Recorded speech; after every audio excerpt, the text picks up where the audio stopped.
Yes, everybody. Welcome in to episode 158 of the Dunmarks podcast. It's your boys, your favorite Saturday brunch bunch, back at it again, breaking down everything that was the week in pro wrestling, giving you our Mount Rushmore's Jabronis of the week.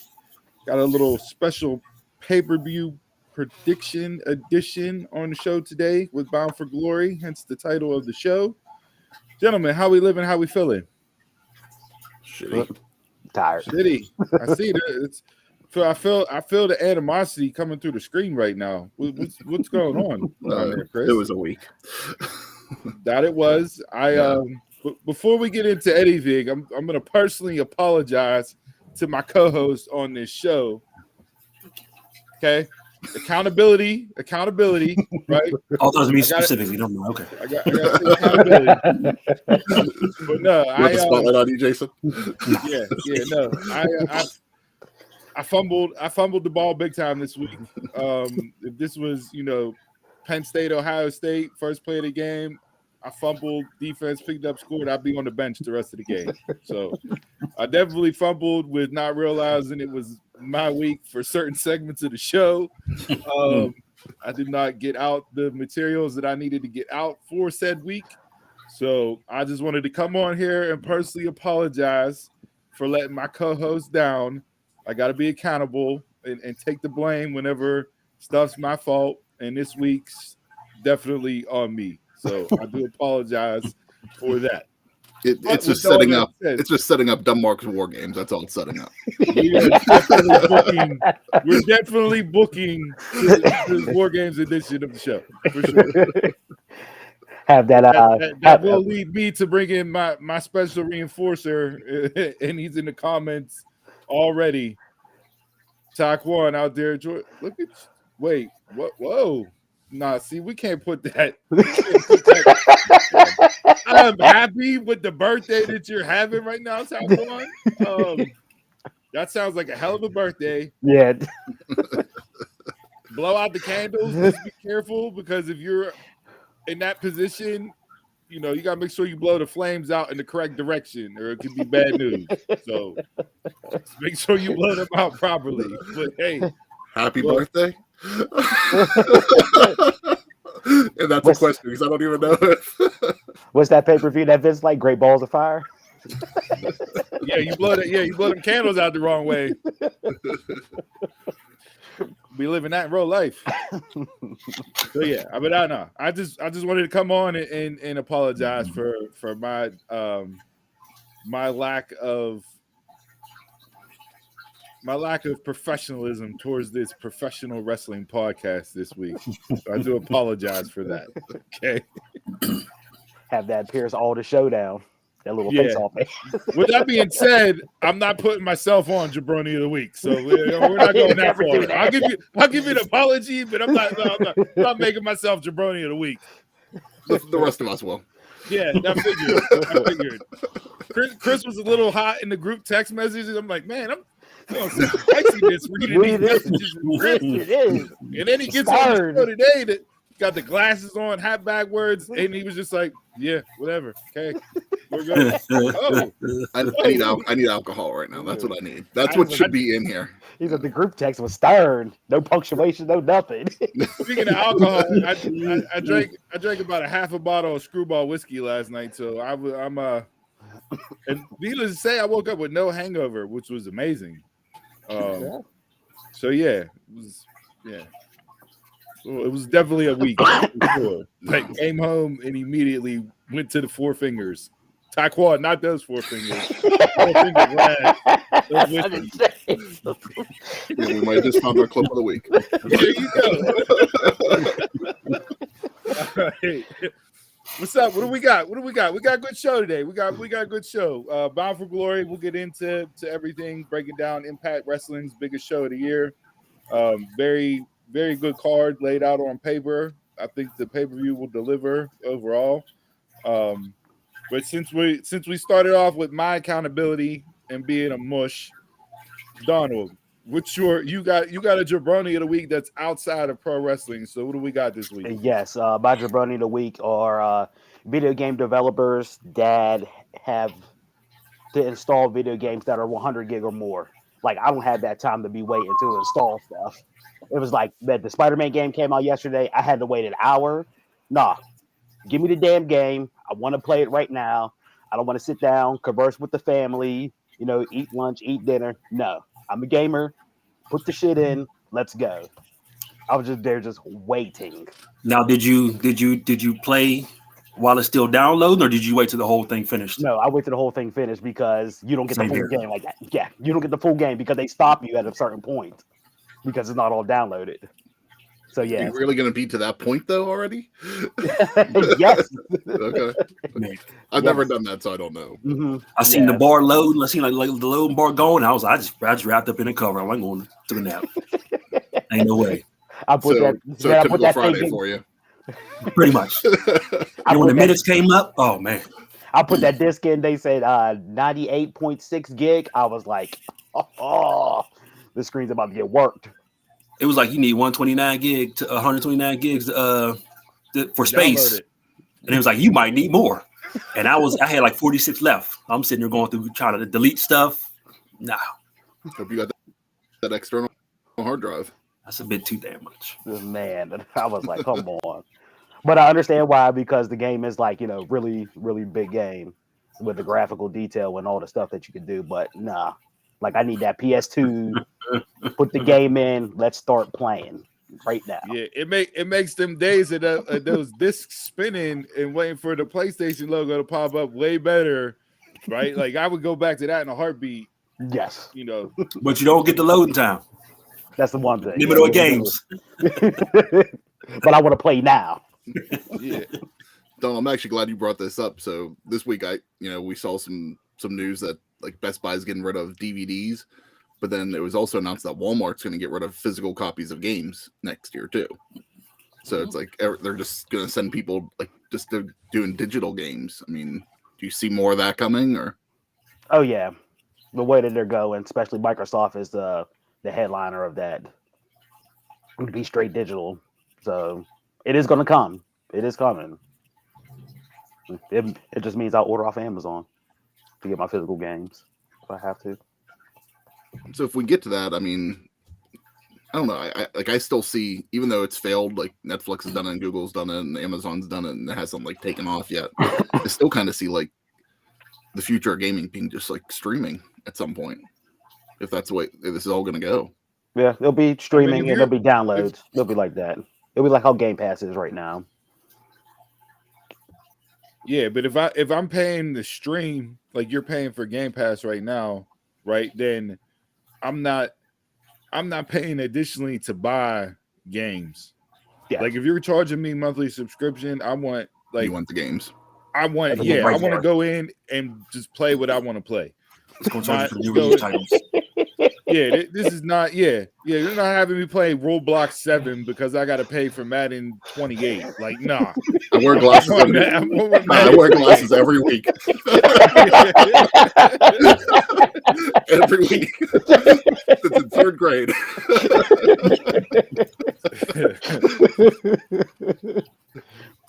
The other one's broke this week, so that's why these ones are. Yeah, but don't have me with if you're gonna tier it, like, I mean, okay, but at the same time, like this isn't ESPN Plus where I'm paying for the subscription and I gotta go in and pay extra for the UFC pay-per-views. Like, Yeah. I'm not doing that with gaming. I'll just flat out will stop. Just playing. stop. Like, Yes. Mhm. Yeah. And then if we're going streaming, you're at their mercy where they take off whatever they want, whenever they want. Mhm. Right, and that's the other thing. So it's Yes. like, all right, well, if I'm not done with the game yet, but you decide it's been on there long enough, like Tubi, this is when it's leaving this Yeah, week. pull it. Like, well, So what am I like, gonna do? I can't Right. go and get the game like the physical copy because they don't make the systems like that anymore. Like we'll be making them No. like that. Yeah. So whatever. So that's actually an interesting one. So if we'll take WWE just for example for the show. Every year they put out a new WWE 2K23 or whatever. Do you think that they should just put the latest version on, or do you want to see back catalog as well? Back catalog, because some about back catalog for yeah, sure. you got to back catalog that. Yeah. Because I don't know if maybe they would go like the AW route with the Fight Forever, where they're just going to update that game instead of releasing another one next year. it'll just be an update to that game, or that's Now- the way that we'll see games go.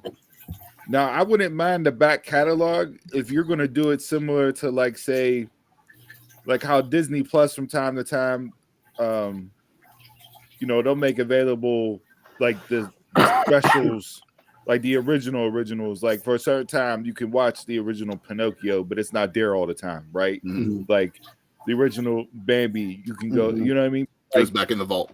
It goes back in the Put it vault. So in if you're gonna have me giving me some back catalog, but say like say NHL '94 is only going to be, it's a vaulted game, so you're only going to be able to play that for a certain amount of time, or Game Day '98 will be a certain amount of time. Then I'm okay if you're doing it that, you know what I mean, Legacy with style that games. sort, legacy games.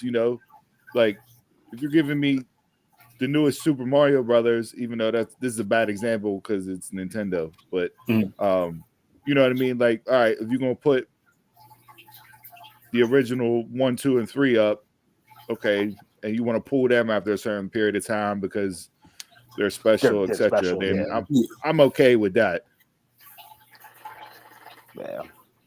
But So we'll it see. will be fascinating to see how it all ends up. But I will literally just stop gaming and play whatever I have. Mhm. Yep, but that was my jabroni. You really want to watch that time? Yeah, that's. I mean, Now, why are you not playing Spider-Man and getting your? Never mind. Why you? You know what he's doing already. Why are you just not playing Spider-Man? I didn't want to finish that sentence. All right, so for the rest of us, Chris, Jason, you guys got your brony from inside the world of pro wrestling this week? Yeah. I'll go first with my jabroni. Okay. And it happened late yesterday. It's Tony Khan with these announcements. What are you announcing now? He announced like the biggest dream match ever for a collision match, and it's just Bryan Danielson versus Andrade. Like, great, that's a good matchup, but that's not like a dream match of all dream matches. Like, you could That's not his booking style already. yeah, like come on, dude. This is what you're doing. This is how you announce matches every single week. Don't make it seem like you're bringing in Okada versus Takeshita on Dynamite. Like, nah, you out here booking Danielson and Andrade for a one-off. I honestly thought it was going to be Mystico in a match, just because they had him on Rampage, and I figured, well, Man thought he got Tribal Chi versus Omega. Here's the rule: if they're on your active roster, it's no longer a dream match Yeah. because it's going to happen.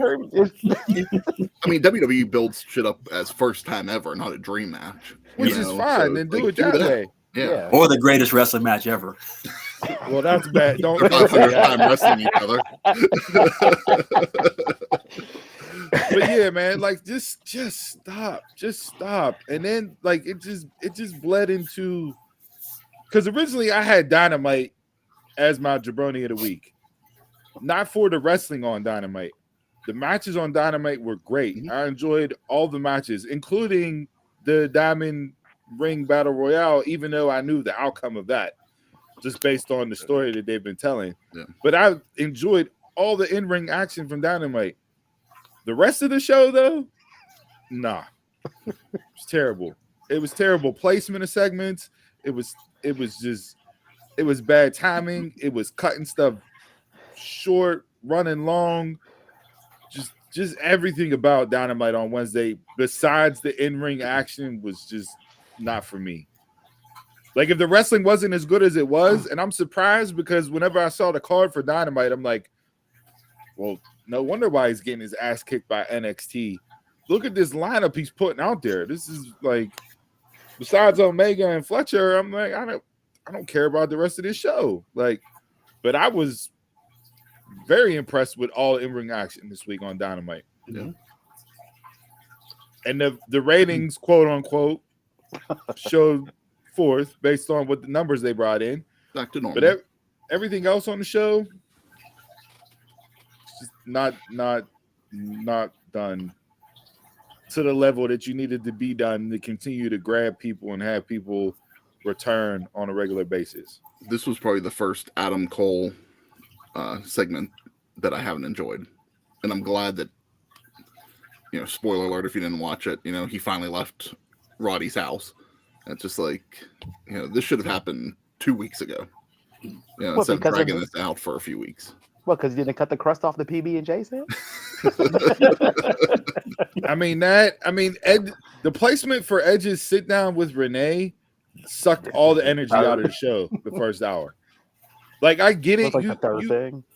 We know it's a known story, right? Mhm. Because we've watched them to their entire career. So we know the story. So you do have to lay some groundwork for people that maybe don't pay attention to that and just became fans of wrestling when AEW started, right? So I'm okay with giving some story there, but yo, just the boring Shakespeare monologue it's like, yo, you literally put me to sleep. Wake me up when this shit's over. And then the Nick Wayne, his mom, like, That was you want to talk about Hallmark Lifetime bad acting scenes? They made Lifetime actors seem like Oscar winners. That was terrible. That was bad. The only part of that popped me that was tremendous was Christian coming in, putting his hand on his shoulder. You ready to come home, son? Like, Yeah. and then going to his mom, you should have answered my DMs. Like that was the only part of that I liked. Agreed. So yeah. But no, Tony Khan with these announcements, bro, just cut it out. Cut it out. And then you're announcing Battle of the Belts. You just had Title Tuesday where you actually did title changes, and Battle to Retain 17 is coming up where nobody's going to win a damn title belt. Why are we still continuing to book this show? I hope it gets removed on the next. God damn it. I said my blood pressure wasn't going to rise this early in the show today. Shit. It's still real to you, huh? No, It's waste of time. Yeah, it is. Yeah. It is Like, there's no reason tonight's a 3-hour show just to have Battle of the Belts. For what? For everybody for to the, retain. yeah, for everybody to keep the belt. Mhm. I like you. Do I really want to see Statlander and Willow wrestle for the TBS title? Absolutely. Do I want it to be on Battle of the Belts with no build and just an announcement? No.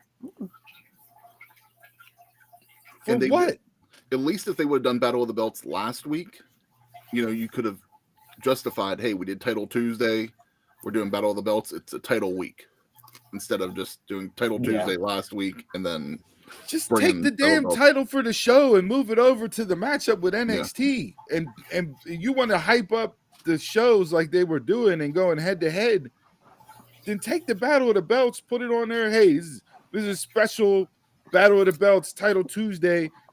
And then the title We know their changes belts are going to change, but No, still you don't want to put that belts. up against NXT. You don't want to. Not Battle of the Belts. Yeah, but at least whenever a title change stands, It would you're have made surprised. sense. Yeah. Yeah, That'd be but cool. Our yeah. first title change on Battle of the Belts. But nah, you're doing it 2 weeks later. We know nobody's going to drop belts. Not this close to Full Gear. Yeah, it's just. So yeah, all right, I'm done. I'm off my soapbox. I'll go next because mine's kind of like based off the timing of the show as well. But it wasn't on Dynamite. I'm going to go on Raw.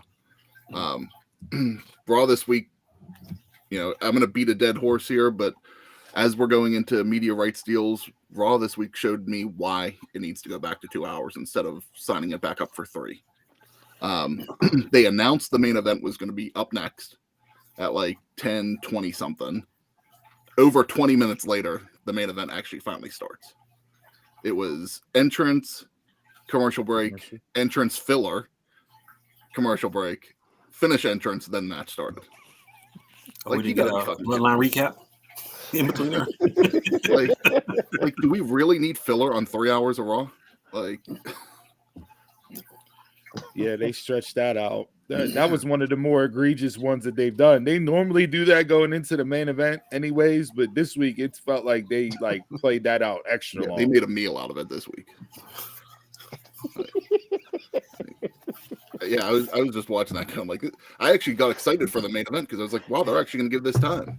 Like, this should actually be a decent main event if they're going to give it about a half hour.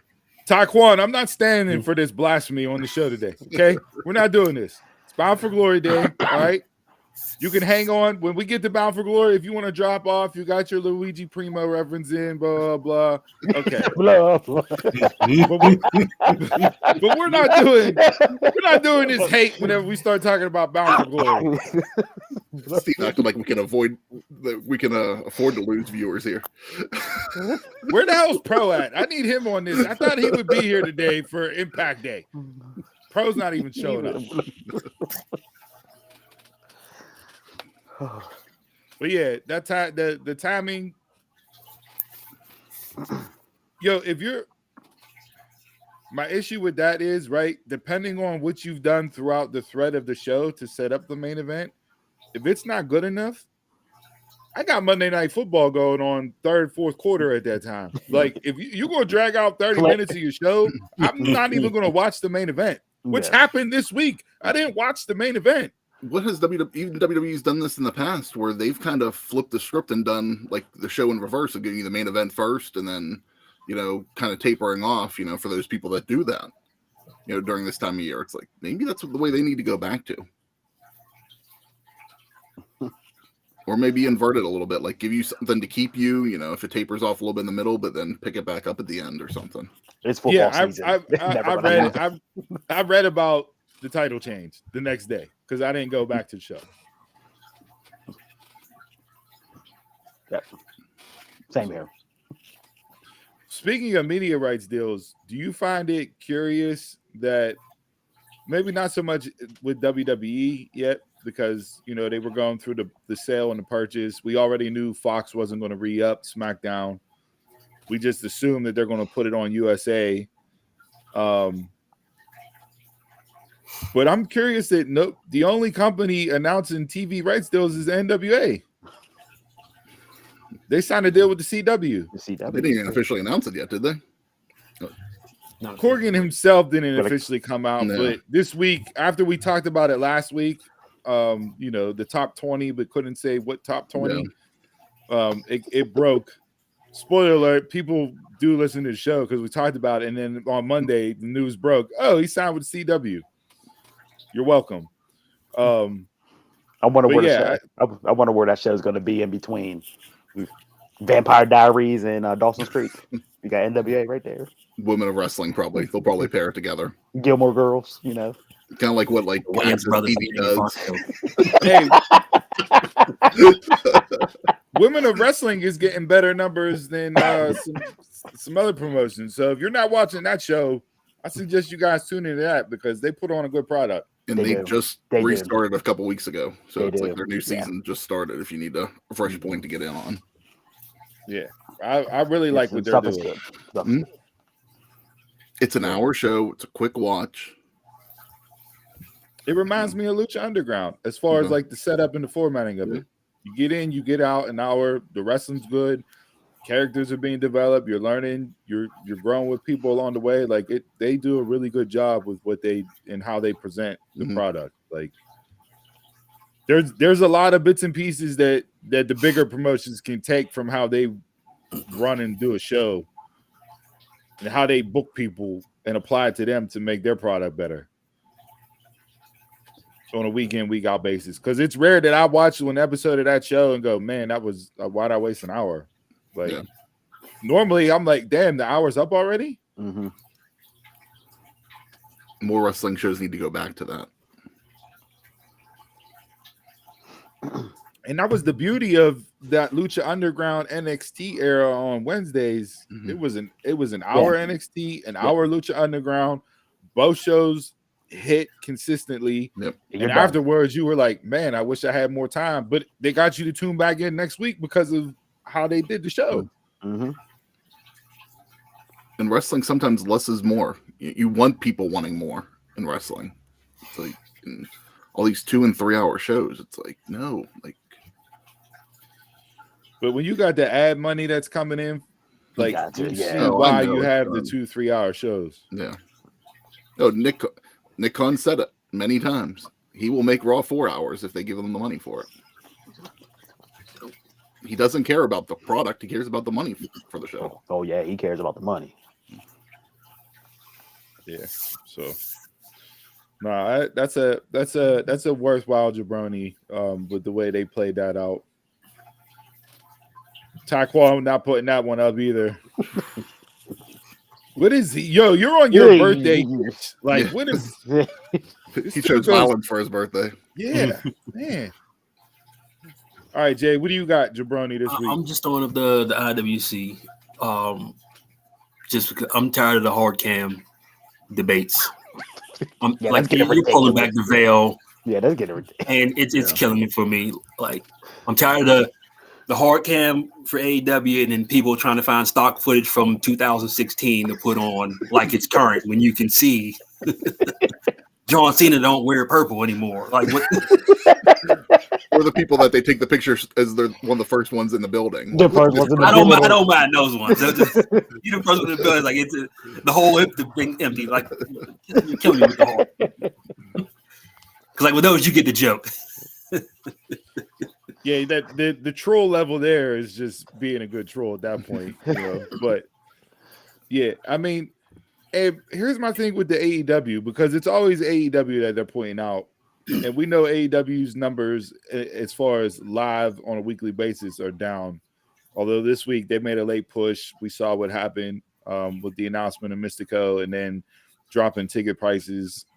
And that's the other thing that people brought up on the internet this week, Jay. I'm glad you brought that up because this was on near my jabroni whenever I saw it. But people were bashing AEW. Oh, look at them running buy one, get one free and $20 tickets, blah, blah, blah. I'm like, did you not remember getting the emails from WWE? Hey, buy one, get three.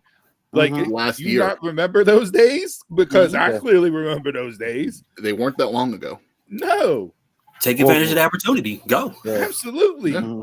Or whatever city they were. You found a deal. Yeah, or whatever city they were in, they were used to give them to the restaurants to pass out. Yeah, they did that. Mm-hmm.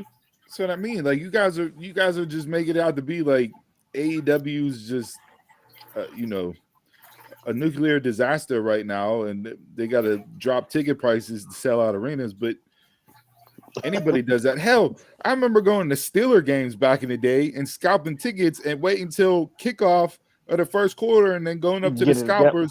Yo, what do you got? I got $15. You got 20. You got 20. I give you 2 for 20. You're gonna eat these tickets if you don't get rid of them. So you might as well get. You might as well make something. Yep. And that's how we would go in the Steeler game. There'd be a group of us, and there'd be like 8 or 10 of us, and we'd all hit up different scalpers. You can't do that nowadays because it's like the digital tickets and all that. Yeah, you kids don't know about the scalper game back in the day. But no, you would hit up. Steve. Yeah, we would hit up different people around the arena where we knew they were going to be at. We wait till kickoff, and then give them another 10 minutes to make them sweat. Make sure like the last of the walking in crowd went in, and then we go up to them. How many you got left? You got 4. All right, what do you want? And they come out with something ridiculous like, "Nah, bro, I got this." You want to see my pocket? Yeah, quit pocket watching, Taquan. Pocket watching, that's hate. You don't pocket watch. Yeah, now they got the QR code down by the stadium for the scalpers. You scan the QR code and you get in touch with the scalper. Yeah. But yeah, so that irked me this week whenever I saw that. Like you guys. And it all came from the WWE stands, and it's like, yo, you guys don't remember the rough days that WWE had multiple times throughout their run? Always sunshine and rainbows. Hey, but what were the AEW stands doing? The first year AEW and WWE. Oh, I know. It was the same thing. Yeah, right. So. Yeah, it was the same thing. It's like you guys are ridiculous. Like, yeah. Yeah, the hard cam Photoshop shit gotta stop. Wrestling's cyclical. You just gotta go with it. WWE will have their downturn again, and AEW will hopefully get back up again. They're all on the same boat. Everybody's all on the same boat. Vince Russo down there. Vince owns AEW. They're all on the same boat. I'm talking wrestling fans. All the wrestling fans are all on the same boat. So if one side is sinking, guess what? The whole boat's gonna sink. So, And here's the so thing. shut the if hell you- up. Yeah, I mean, if you do get if it does get to the situation where say like AEW does go away, like Nitro, like WCW did, then you're going to get everybody complaining that WWE stinks and that it's horrible and why are they the only one around and Yeah, we back need to an what it was. alternative and blah. It's like, come on. Back to what it We're was. in a bunch more startups and go through that process again. Yeah, it will be. Yep. Like we finally get something, 22 years later, and it's the worst thing ever because people want to fly around with their flags waving in the wind like they're storming the castle. It's like we had the internet with the Monday Night War, but having this period right now in wrestling, it's like the internet just ruins it. And normally, if you meet people out and about that are wrestling fans, they tell you they watch everything. Like it's not the you know what I mean? Like I know they Listen, say those- Twitter's the people out there. but most of the people watch and enjoy stuff from all these companies. They do. They do. Oh, and lastly, hold on, before we get into Mount Rushmore's, the whole ROH, AEW or separate brands bullshit, just throw that out the window. Because they're not. They're not. You might as well just rename the program to AEW ROH Dynamite. And merge all the belts. Yeah, you're pushing people on all these shows. Like, there's no brand split. The only person that's not being pushed on all these shows is freaking Athena. And we'll touch on that later. Very true. So ROH is WWE ECW. Bruh, it's bad. Like they announced their next pay-per-view in this, Final Battle in December, and it's like, yo, why are we like Pairing it with Collision? Yeah, why? What's the point? There was rumor going online, and I wish it would have actually came true that they were going to run Hammerstein Ballroom for Final Battle. Because of attendance issues and figure it's an ROH venue, just like that would have been cool. I would have been glad to see that again. I may or may not have swapped a pair of Air Force Ones for tickets before Attack One. May or may not have. But yeah, I don't like them running it with Collision. They could do better. See, it saves money, I guess. They already had the venue booked, but it just kills the vibe of the show. Yeah. We want to switch around the ring skirts and change out the canvas from Collision to ROH, and I'm supposed to get excited. Think that's supposed to do it to me? You're just gonna change a ring skirt and it's supposed to tickle my fancy? No, get the hell out of here with that bullshit. All right, enough with the negatives. Do they run the same stage? Yeah, it's going to be the same use stage. Same stage. It probably will be for this one, yeah. They'll just put a banner up. Yeah. Well, they've been taping Ring of Honor with Collision anyways lately. Oh, so always uses Collisions. So it's been using, okay. Yeah, they haven't been doing the Universal tapings like they did before. Yeah, Jay, they literally, the last time I went live when they were in Pittsburgh, they literally come out, they change the ring skirts, pull out the ring canvas, put a new one in, change the turnbuckles. They drop new banners over top of the other ones, and it's Ring of Honor set. Boom, there you go. Hey, WWE used to do it. Yeah, I mean, production costs and everything else, I get it, but at the same time, if you're running a pay-per-view, yes, don't bunch me up with your Saturday show because of production costs. So, especially when New York's one of your hot markets, you could have ran it there. Absolutely could have. So yeah. All right, enough with the negative. Let's hop on to some positive stuff before we get into a debate, which will probably bring more negativity. Mount Rushmore's this week. Who wants to go first? I'm going to save mine for when we get into predictions. Okay. Well, I'll go. I'll put up OG Bay, Little Debbie for dropping the Christmas tree cakes early. Yes. I'm here for it. But you got mad because they only dropped the white ones and not chocolate. Yeah. That's See, Taquan, look, he's trying to get back in the good graces. devil in the pudding. I personally got judged at your store buying them yesterday. Well, Because it's so early. Why you buying The Christmas? cashier was cakes? like, "Why you buying these before Halloween?" I said to the guy, I was like, "Because if I don't buy them now, they're not going to be here for Christmas." I saw the little Debbie vendor come in. I was like, it's about time for those Christmas trees, right? And he's like, I got them right here. I'm like, okay, going on break. Shout out, You got it before they hit the floor. He didn't even. He's like, let me help him off the truck. He was got standing it before back. they Hey, hit yo, the you know floor. what? Stand down in the bottom. I'll go in and throw these down. Yeah, I was waiting for that Spider-Man. I was waiting for the Christmas trees. Yeah, you got it fresh. Jason would be like that Homer Simpson eating the donuts just right off the conveyor belt if he could. My Mount Rushmore. I'm gonna put a moment. It's the backstage with Pearson and Aldis. What's his name? Okay. From last Pearson night Aldis. when Aldis kicked Jay out and gave Pierce the business. Like, bro, you're on my show. What are you doing here? Yeah, this could be the start of something interesting. Get off my block. Mhm. Some real brand wars type stuff. Maybe you can bring I back think the that's what we're review. going to see I think that's what we're going to see instead of seeing like a Judgment Day versus Bloodline for War Games. I think we're going to see like a Raw versus SmackDown War Games. If they stay true to it, I'll be on board and okay with it. But we'll see. But I did like the animosity there. Mhm. Yeah, like when's the last time you had that? It's been a while, so Yeah. It has been a while. Mhm. good to see start refreshing. I mean, out of everything that happened this week in pro wrestling, that's what you picked. So okay, I mean, it's your Mount Rushmore. We're gonna tally it up, put it on the board. I'll go next.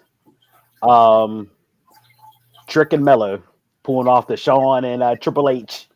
I hate it. I hate it so much. But what I really like of it, whenever they announce Trick's pop from the crowd. Man, Phil Brooks got to be mad about that. 'Cause that pop was better than that, boy. It had me out my seat. Was like, man, whoop that Trick.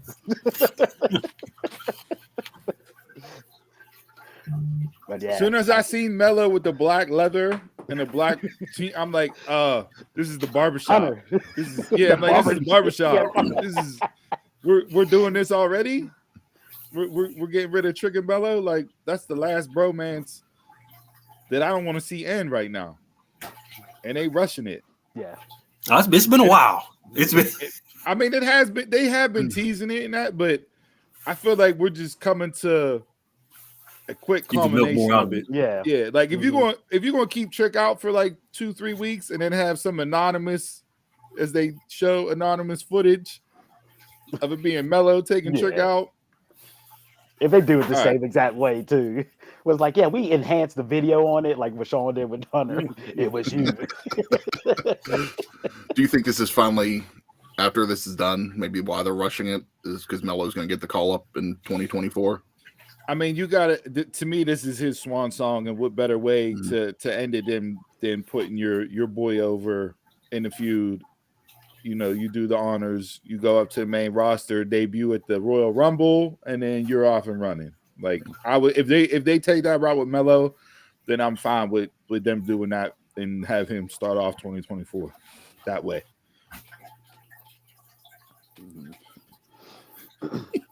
Taquan. My Mount Rushmore this week. Anybody got anything else for Trick and Mello? We good on that? I don't know how to categorize this. Because it started off, with just meat slapping meat from pause matches, but I got to go with just in-ring work this week.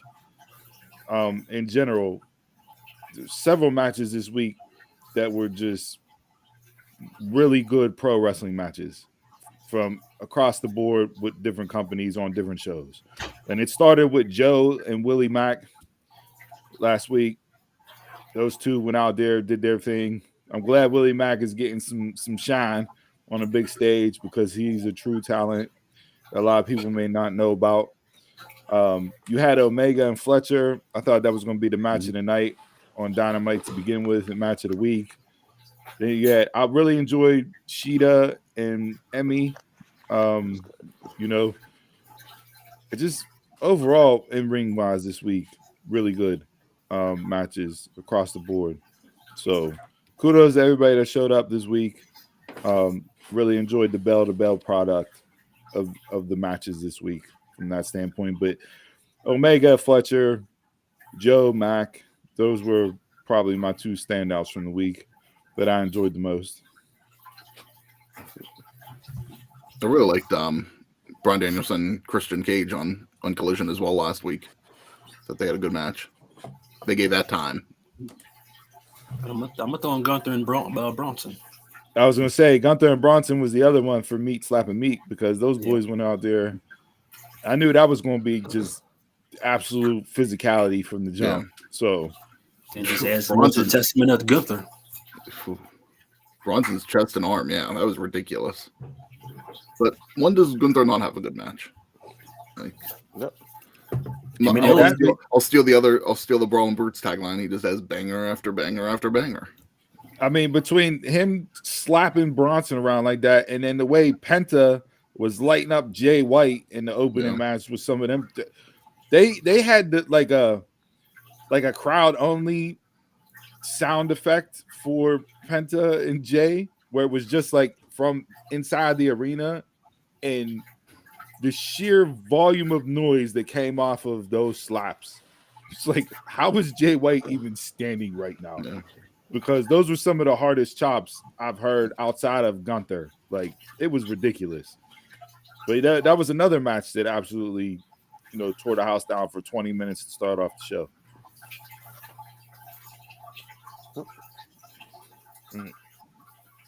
Anything else? Mount Rushmore wise. Damn it, Taquan. Nope. All right, let's get into Bound for Glory. Chris, you can go with your Mount Rushmore, and then we can break down the show itself. I'll get into it when we get to the match. Okay. All right. Okay. Before we start, I'm over here giving myself high blood pressure because I made the popcorn. I bring the popcorn. I made the popcorn. It's a little too salty. I'm over here. You are a little too salty sometimes. This dude really popped popcorn for this segment of the show. My first time ever on the stove. On the stove. You did old school. Nice. Yeah, it tastes like 3 days old, but I tried. Guys, unbelievable. All right, sit there, eat popcorn. T.O. Enjoyed it. And he's about to choke. Wrong pipe. That's what you get. All right. So for Countdown Bound for Glory, they're doing the Impact Hall of Fame. So there's no matches for that. So that'll be cool. I'm looking forward to that tonight. So we'll kick things off. 8 matches on the main card. Well, wait, hold on. Before you go into the matches, the Hall of Fame for Impact this year, we got Tracy Brooks, one of the original knockouts.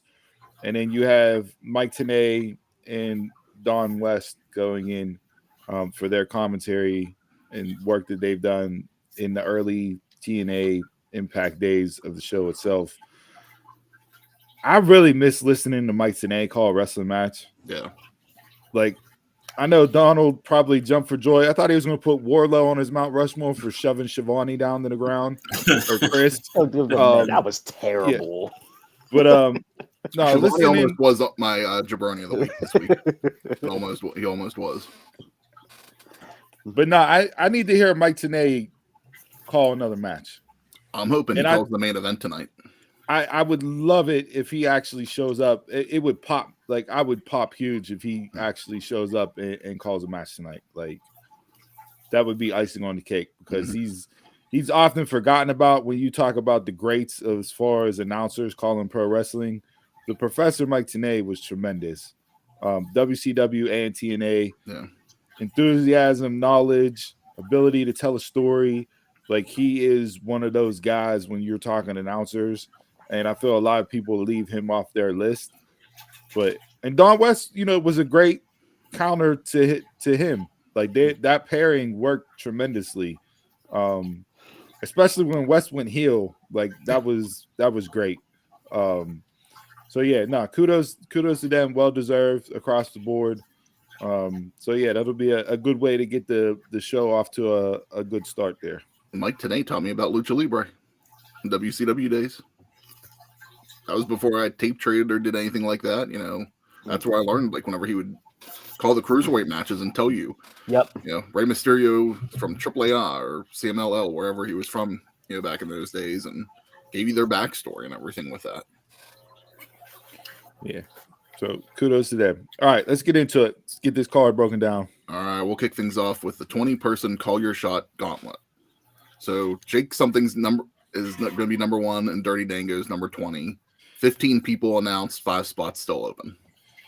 Dirty Dango announcing that he brought in Vladimir Kozlov to be his bodyguard because he defeated John Wick is such good shit. Like, that's hilarious. That was almost my jabroni last week. Why? How do you not like that? That's hilarious. We're bringing Kozlov back in 2023. Why not? Why not? We got Santino being the GM. Like, why not? We still got Sting. Old washed up legends. Why not? Well, we're going to throw around the legend with Kozlov? No, I'm not throwing around legends, but I'm just saying, like, hey, they throw everybody else out. Why not? Impact should do better. Impact needs to do better. I think based on what I've seen from the show and where they're going, I think Dirty Dango might actually win this. So I'm gonna ride with Dango and pick him to be the victorious one here and be able to call his shot at whatever title he wants to go after. I'm picking Bully Ray because I think Bully Ray got Hogan creative control clause in Back to back Call Your Shot Gauntlet winner. Yeah. Mm-hmm. But something tells me he got Hogan creative control clause. I think he is booking. I'm not 100% sure on that, but I think he is booking. I'm going to go Jordan Grace. Didn't she just return? Yeah. Oh, wait. I thought you was just eating popcorn. What are you giving predictions for? What are you doing? You can't eat your popcorn and predict and sit up and be engaged while we're breaking this down. You going to be a spectator or you going to be a participant? What is He's it? multi-talented. He can do both. This is Jay's out to be able to eat on the show because we give him crap for rapple cranking and everything else, ducking down, biting a brownie. Like, this is his way of saying, oh, it's free. My popcorn. No, you did it so you could eat live on the show. Don't lie. Work around. Yeah, work around. Found a loophole. Yep, we got Taquan with another Dango pick. There we go. Jason, I'm actually going with you. I'm going with Jordan Grace. I think Jordan, if Impact decides to go this route, I think she could be the next future AEW Impact World Champion. The truth shall set you free. Taquan. I've been over here banging this damn drum for how long on this show, catching strays and bullets because I'm an out in the open Impact Wrestling fan. And you want to chime in and play along with everybody, and now just like Jason. because it's bound for glory, they expect you a year ago. Oh no, I watched the show. Don't worry about it. Son of a like. He's playing the part right. Like I said, everybody's on the same boat. Exactly. I am curious to see who the 5 open will be. Like, you know, TNA normally pulls a nice little surprise or two out with their open spots. So we'll see. I'm not putting that quote up, Taquan. Jesus, man, this guy. All right, what's next? All right, we'll get into Monsters Ball. PCO, Rhino, Steve Macklin, and Moose. AKA my bathroom break. I thought PCO was done. No, he keeps coming back. Bully Ray can't kill him. He tried to kill him. He set him on fire. He's never done. Like the Undertaker. He's the Jason Voorhees of wrestling. He just keeps coming back. I'm gonna go with Moose in this. Macklin and Rhino got their beef intertwined in this match. I think them two will take each other out. I got Moose. I'll go Moose. I think just with the recent stuff going on with the tag team with Moose, I think Moose is going to win this too. Haven't So- heard him in a while, so he needs a single run. So one of the other three will win. It'll be PCO. That's like picking Abyss to lose a Monsters Ball match. Makes no sense, but we all just did it. All right, Impact Knockouts Tag Team Championship, MK Ultra versus Deonna Purrazzo and Tasha Steelz. I'm hoping this is the catalyst to getting a Deonna and Tasha feud, because I really want to see them two go at it and have a decent story feud. I like Killer Kelly and Masha together as a tag team. I don't think it's time for them to drop the belts yet, at least not to just we crap on WWE all the time for putting two singles competitors into a tag team and giving them the belts. I don't want Impact to follow that same storyline here. So give me MK Ultra to retain and keep the belts. Well, I think they're going to follow everybody else's storyline. Purrazzo and Steelz will be champs, then they will fight each other.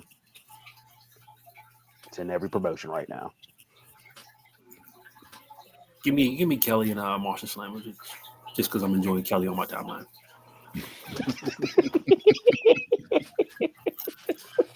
I was waiting for it. I knew it had to be one. It had to be one. It had to be one of the four. Steve, same logic as you. I don't see the point of just doing Deonna Purrazzo and Tasha Steelz as champion just because it's bound for glory. But Donald, I see where your logic's at with that too. But I'm gonna still say MK Ultra retains.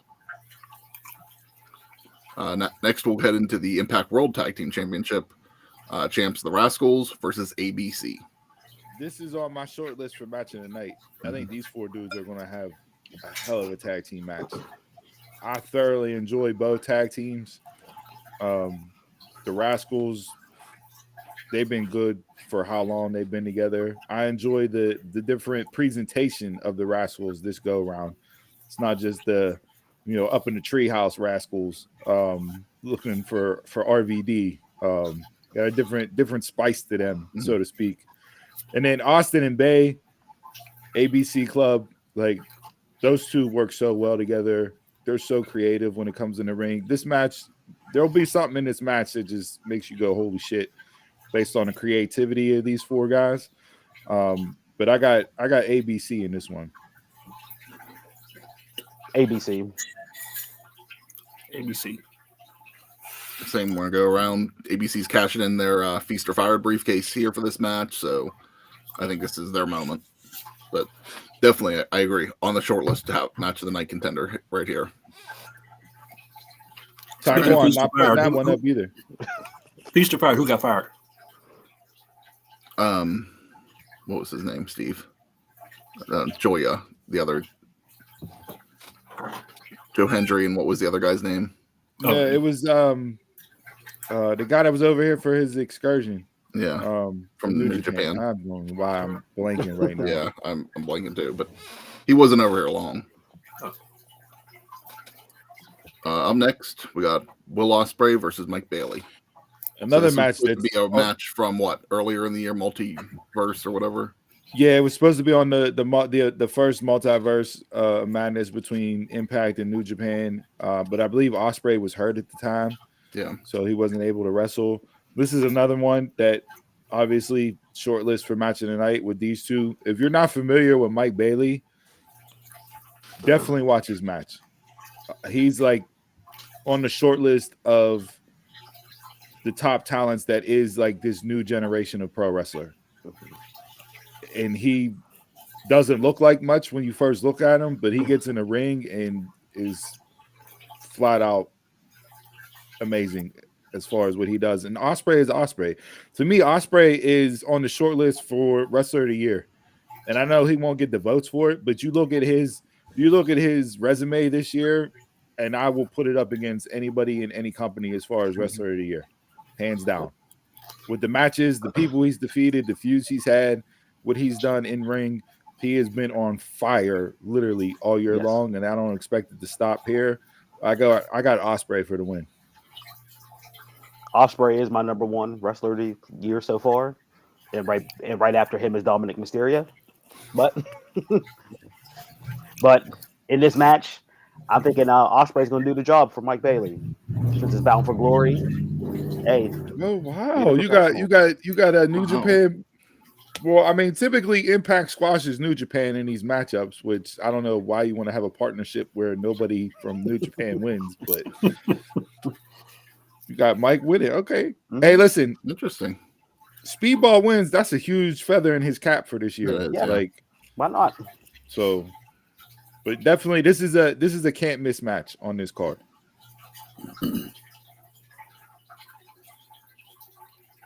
I'm gonna go Ospreay. I was thinking Bailey, but I'm gonna go Ospreay.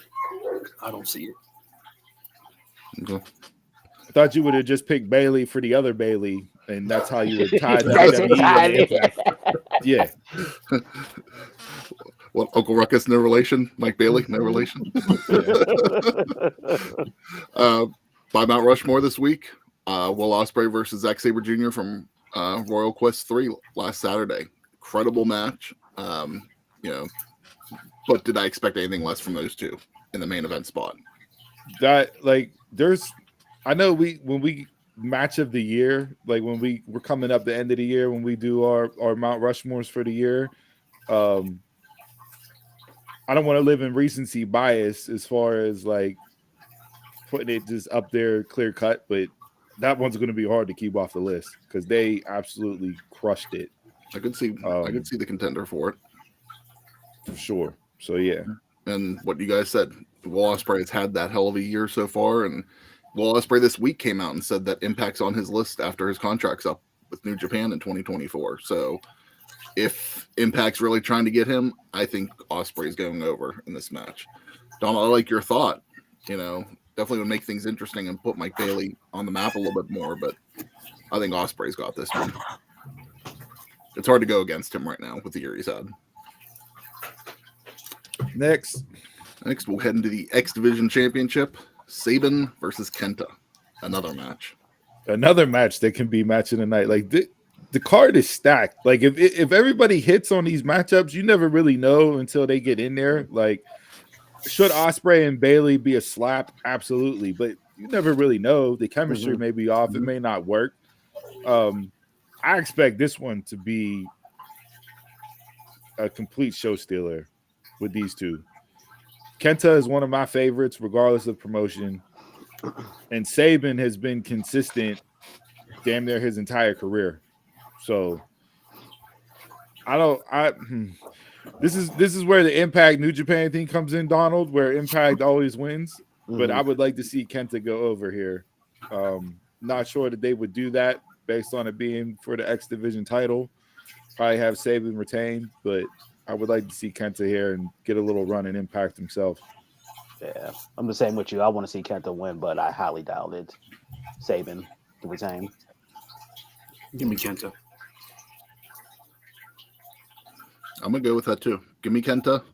Maybe let him stick around till they usually do Hard to Kill in January, I think, after Bound for Glory. So, even if it's just a small run, give me Kenta. Something Then he different. can tease that Punk return. Who? Or that Punk debut. Who? There's some logic thinking there. Phil. I mean, if Kenta wins with a go to sleep and you hear call a personality hit, like that's a hell of a moment that'll set the internet wrestling community up in arms. AEW couldn't pull it off, but Impact does. New Japan couldn't pull it off, but Impact's the one that we get the face-to-face with the go to sleeps. Impact would put out a brand new top 50 moments, and that would be number one next year. And follow with the way WWE just WWE, yep. If you can bring in Phil and Ospreay, I'll put some butts in the seats. On one I highly person, doubt yeah. it, but hey.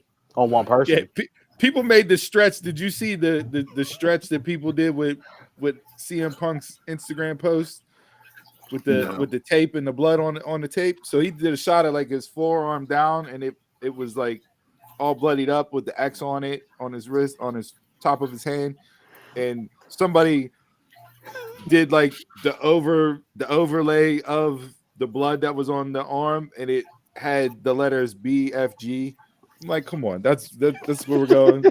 That's where we're going. Photoshop, boy. We're talking about grassy knoll conspiracy. Man. These boys out here. I saw a pro post yesterday though that Ace Steel's working production for Bound for Glory tonight. So Who has the time to pick up on these cues? Like you see Jay do the go to sleep, or you see Jay do the clobbering time thing. It's like punk. Yeah. Old quote from 40 years ago. Old quote 40 years He's coming. the IWC has all the time in the world. Bob Backlund back in '83 said punk. It's official. He's WWE. I think the Simpsons did an episode on Punk too. Yeah, they did. Yeah, they did. They called us back in '92. What was that, season 11? Yeah. Yeah, but no, that's another match of the night contender for sure. All right, up next we got Impact Knockouts World Championship, Trinity versus Mickie James. I like the matchup. I just wish there was a little bit more meat on the bone, so to speak. Like I want a little bit more, I wanted more story with this, given the history between the two women and how you could tie in old things. Their paths never really crossed, but there was a lot there to play off of, and I just wish there was a little bit more than what they gave. And I understand why they did the way that they did it. Does it take away from the match a little bit for me? Yeah, it does. Do I think they'll both go out there and do what they do? Yeah, I am very interested to see Trinity in this match and just see if she can like up her game, because Mickey's a standard. Like she's been there, done that, around, in and out, everywhere she went. Like, can you elevate yourself to that level? And I don't know if we've seen Trinity have to elevate herself to the level of somebody above her yet. So I'll go with Trinity retaining here. And hopefully it's a true coming out moment for her. I thought Mickie James was retired. Did she lose the belt or had to vacate it? She had to vacate the belt. Vacate the belt because she got injured. I still go with Trinity for the win. Give me Mickie. I'm going with Trinity. Wasn't there a feud that she was supposed to finish? Was it her and Purrazzo? I mean, her and Deonna was the main feud. They've had a few runs. They've had theirs. They've had their blow off, so to speak. Okay. I'm not mad if they run that back because I enjoyed those two in the ring together. But I need Trinity to step up and show that in the ring she can be one of those talents. Mm-hmm. And Mickey's a really good test for her in that instance. So, see, everything you said, I agree with on that. So, but I'm going. Trinity. I don't need to see Mickie. Timestamp that. Timestamp that. I'm gonna play that on a loop. I'm gonna wake up in the morning, brush my teeth, and hit play. Steve, I really agree with everything you just said. Thanks, Chris. You can wake up to that. It's cool. Yeah. Start the day off positive. Yeah. All right, so we get into the Impact World Championship main event time. Alex Shelley, Josh Alexander. These two had a hell of a match last year when they wrestled one another, and Alexander won. We know Josh coming back off the injury, never lost the title. I thoroughly am enjoying this run from Alex Shelley. I didn't think he'd be able to carry the weight as being the guy, but I think Shelley has done a tremendous job as champ. He's had really good matches. With that being said, I wasn't expecting him to hold on to the title as long as he has. I thought he'd be more of a transition guy, but I've enjoyed his run. However, you got to put the belt back on Alexander. He's your numero uno. Mm-hmm. And the one guy in that promotion that you can put him up in the ring with anybody else from any other promotion and go, okay, Impact could realistically win this match. So give me the walking weapon to get his belt back and start another run as champ.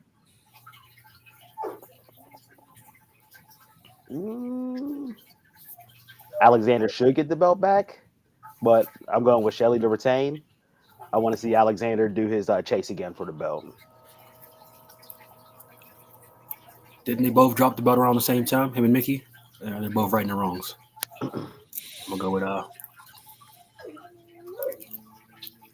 whatever my man's name is. There's two. It's right below. It's right below. Read It's not the below. screen, bruh. It's not below. It's not on mine. This is why you need to just sit there and eat your damn popcorn. It's not on my We screen. literally said both men's names how many times between the three of us, and you just blank out. It's a break. I don't know what. I can't think of it. You just said it, and I can't think of his name. Josh Alex Alexander. Shelley and Josh Alexander. I knew Shelley. I couldn't think of Alexander. And I'm listening to everything we're talking about. I know it's history. I know he got injured. He had to vacate the belt. We said it just brain fart. I couldn't get it out. All right, match of the night. Who you got? Because there's a lot. Like I'm going with all Alexander. What you guys said. But. I see. Jason got me so frazzled with not remembering names. I thought you had already given your pick. I'll go to the men's tag match. Rascals ABC. Okay. Is this the first? Looking up and down the card, is this the first Bound for Glory in a long time? We're not having a Ultimate X match or something like that, or a ladder match. Seems like that's always like what kicks off. It's always something staple like that. Yeah, I mean they just did an Ultimate X, a couple weeks ago for Impact 1000. That could be why they're not doing it, but I think that's why you Monsters got Ball Monsters match. Ball. okay. Because that's a tried and true classic for Impact. So that's good. Hey, all traditional matches. if me we some would have of got that. like King of the Mountain or Lethal Lockdown, I think I'd have been like, all right, we're going a little too far here. But Monsters Ball being the one true gimmick match of Impact on this card, I'm okay with that. Mm-hmm. Given how the rest of the card is laid out. Yeah. So Donald, you got the tag match. Yes. Jay I'll go. Good. Shane. or Chris, go ahead. Saban and Good, Kenta. Seven Kenta. All right, I'll go with Osprey Bailey.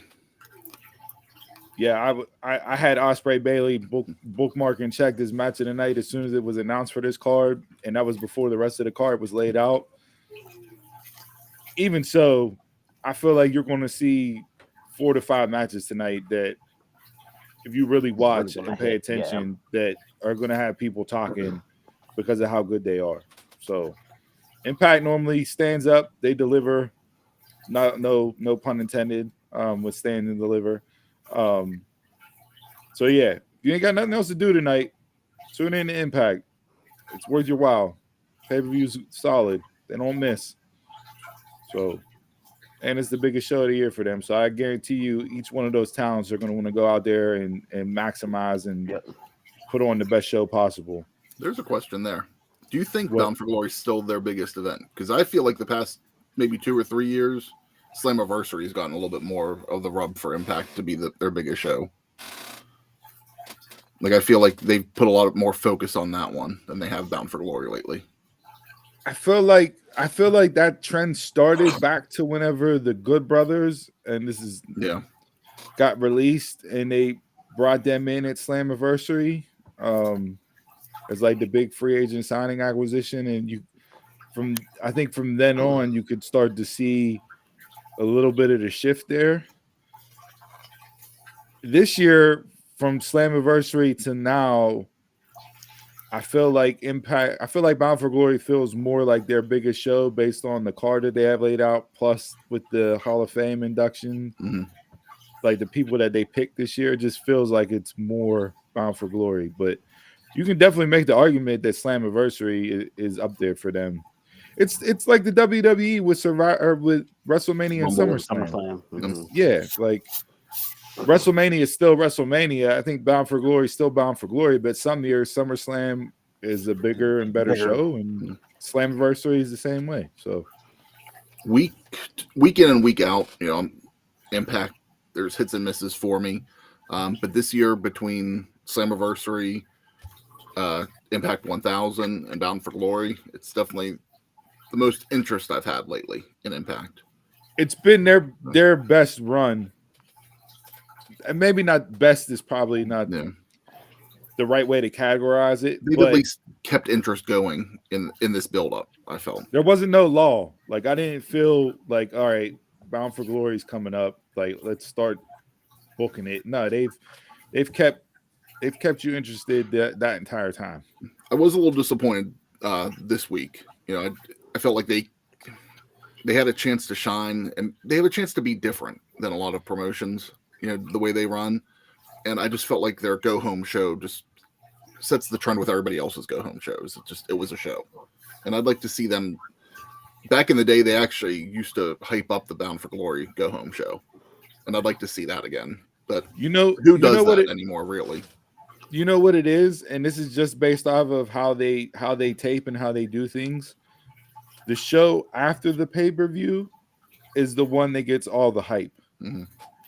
and they promote after Mania. Yeah, they promote matchups for that show and everything prior to the pay-per-view. Mm-hmm. Like, so you watch the pay-per-view, and then they go in and they tape that show the next day because they got everybody there, and they kick off and do the rest of their tapings. But that show's normally the one that gets more hype and promotion than the go-home show, just based off of how they have to do things, because the go-home show is taped out so far in advance. You know what I mean? Mm-hmm. There's audibles called with certain things and that based on injuries or stories, but they're not taping those live. You know what I'm saying? So yeah. Which, coming off of that, I'll give a little preface. I have an idea for Impact in 2024 when we do our predictions at the end of the year. And that'll kind of tie in with that. All right.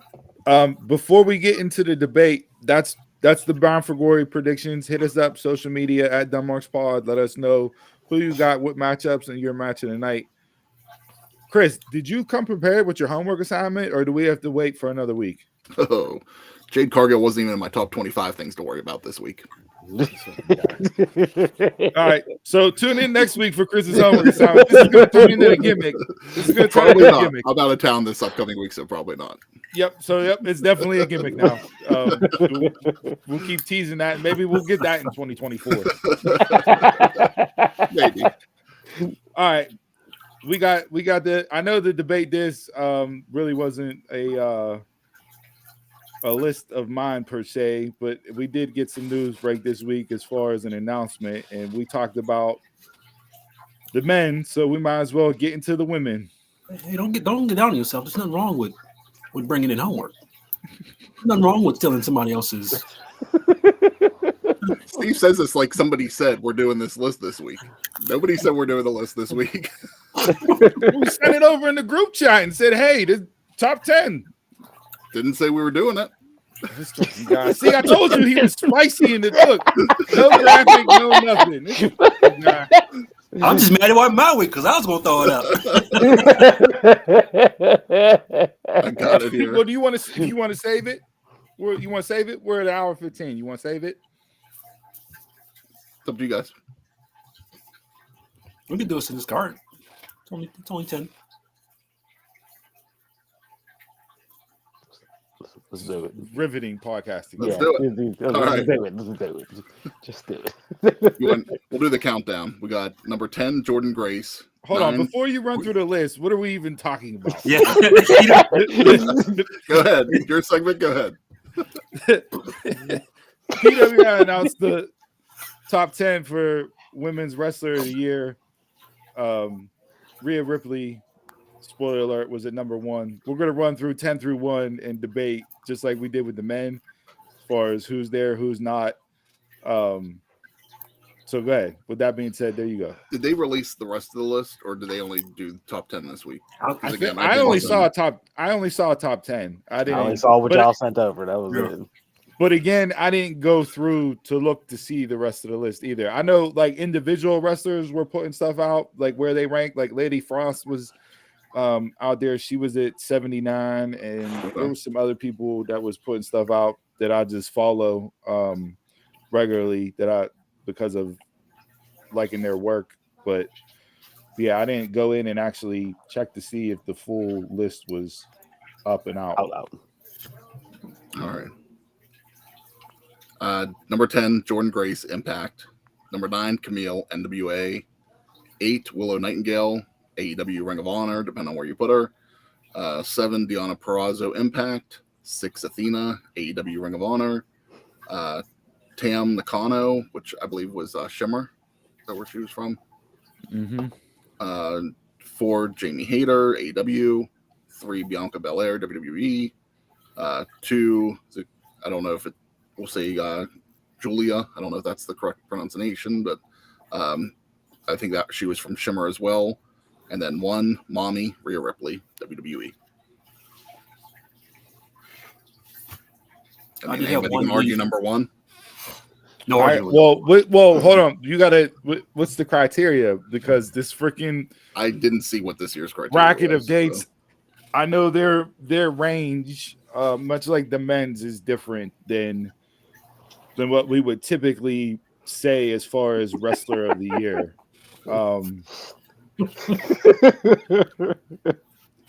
I mean, based on their given range as far as the months workout, yeah, you can put Rhea up there. But as far as say like 2023, January through now, wrestler of the year, women's wise, I do not have Rhea Ripley as my number 1 women's wrestler. She hasn't wrestled. She wrestled at Mania. She's had a couple matches here and there, and that's it. She hasn't wrestled. Yeah, like She's 3 been matches more of with an Natalia. entertainer. She's been more of an entertainer than a wrestler. And you're entertained. But that don't make you wrestler of the year. You're the talk of the talk. It don't make you wrestler of the year. Roman talks more than he wrestles. No one had a problem with him in the top 3. He wasn't number 1. I didn't say he was number 1. I said nobody had a problem with him in the top 3. Number 2. I got to go back and look at the tape and see what I said about Roman there. How is Marsha Slamovich in the men's and not in the top 10 of women? That was my Good point. point. It's a very good point. That's a very good point. Yeah, that is. Was she? And there's a question there. Was she ranked with the women? Since she was ranked in the men's list. I don't know because I don't think I Yeah. haven't seen the full list to know. I think Camille at 8 is low, given her See, run. the continuation. I'm glad we did our homework on this to promote it for today. Yeah, Camille at 8 is low, given her run with the NWA Women's title. She held it for over 800 days. I don't know how you can hold a title for over 800 days and just put her at number 8, but I guess they did 8 for 800 She was 9. or 9, so they Yeah. even downgraded her 1. Mhm. For me, Athena's too low. Yes. Bianca has She's up been there on in TV year. for Bianca's been off TV for how long? But again, this goes into their stupid date range. Probably Yeah. goes in for next year then. Yeah. And just because Bianca was champ and had a run doesn't mean it was a great run. But I don't have a problem with Bianca though. I think Bianca's a very talented performer. I mean, the matches Bianca had, But you could put her Hayter's in been off there. longer than her. Again, goes back to Yeah. their stupid list because Hayter with her back. But I mean, when Hayter was there, she was on that trajectory to be in the top 5 When did Hayter overall. get injured? Was it right before All In? Or was she off amount of time before that? Excuse me. No, she I was don't off even before remember that. She it's was been off so before long. that. Yeah. So I think Athena's too low. I'm gonna bump her up. Camille, I think, is too low based on what she did overall. You can miss me with the level of competition bullshit as part of the criteria. Like, you're the women's Yes. champion and your promotion for over 800 days. Mm-hmm. Come on now. They You want chose Grace out too? Grace was out, but that was more to like contract and being up and taking a break before she re-signed and came back. she was doing some like weightlifting competitions with some time off too. Hey, counts as an injury to me. Counts as time off. I guess the most interesting thing in this list, I think it's the first time since the 4 horsewomen were up on the main roster that none of them are in the top 10. Mhm. No Becky, no Bailey, no Charlotte, no Mercedes. Surprised Becky isn't on there because she's been in the main event picture since, but everybody else is taking time off, or you're like Bailey playing a secondary role. Yeah. So I'm happy to see Willow at 8. Willow's had a really good year. Yeah, Yes. she has. And where's Jay Cargill?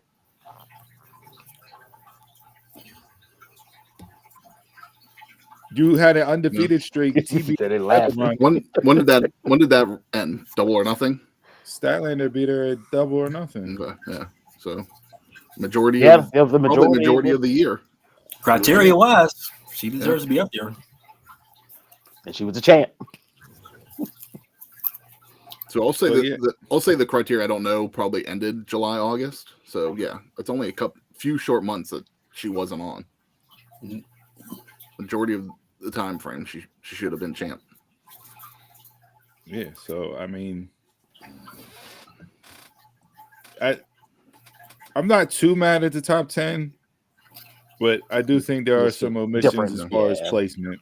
And as we always say too, none of us watch Shimmer, so we can't argue the placement of those talents in there.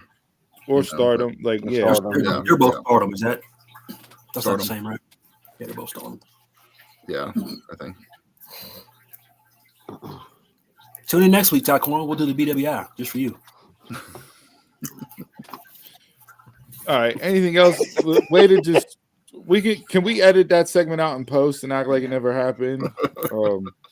I will say an honorable If we find mention out more, for we can go back to it. Yeah, an honorable mention for Jabroni of the week, and it ties directly into the individual that started the word jabroni. Did you see the freaking Oh, yeah. wax figure of The Rock that got unveiled this week? No, I didn't. Nah, that was terrible. It looks more like The Rock than The Rock look like Rock. Oh, yeah, I did, yeah. He is whiter than Chris. My kind of Rock.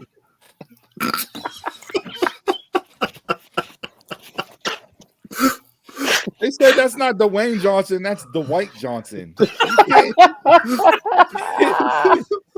Like that's a huge miss from the individual.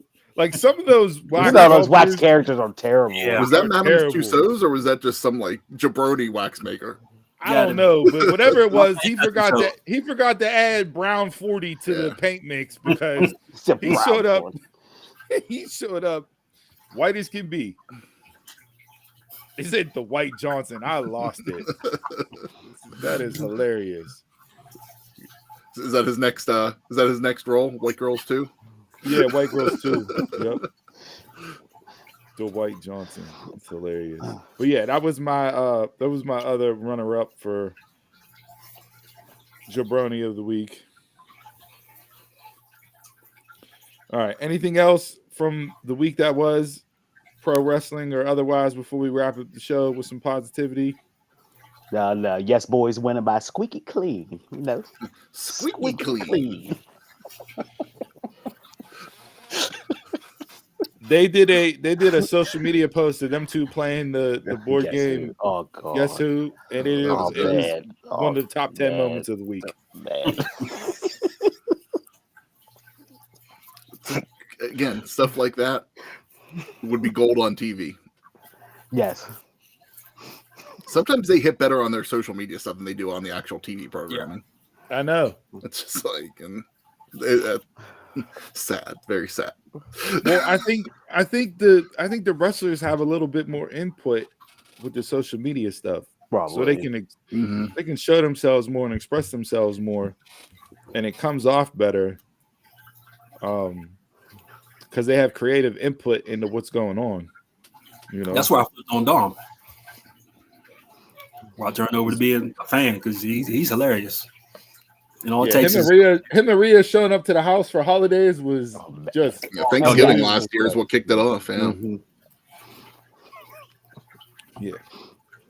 So, all right, that's the show, folks. Tune in each and every single Saturday live at 11 a.m. Find us on all social media platforms at DumbMarksPod. Email the show at DumbMarksPod at DumbMarksPod. What the fuck? At DumbMarksPod.gmail.com. dumbmarkspod@gmail.com. You're putting the at in the wrong place. Hey, I'm we're a at that dumb age now. Hey, we're at that I'm a age now. dumb You know, mark. it's True just tough. story. It's what happens when you drink half a bottle of Screwball the night before the show. Maybe you need to drink the Screwball during the show. Maybe ProWrestlingTees.com/DumbMarksPod.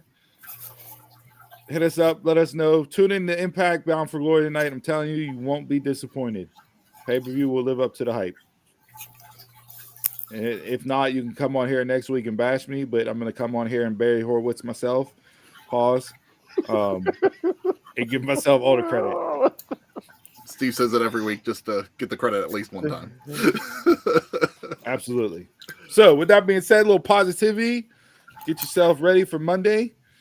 You don't have to be great to start, but you have to start to be great. You don't have to be great to start, but you have to start to be great. And with that being said, get out there, start, be great. Hit us up, let us know.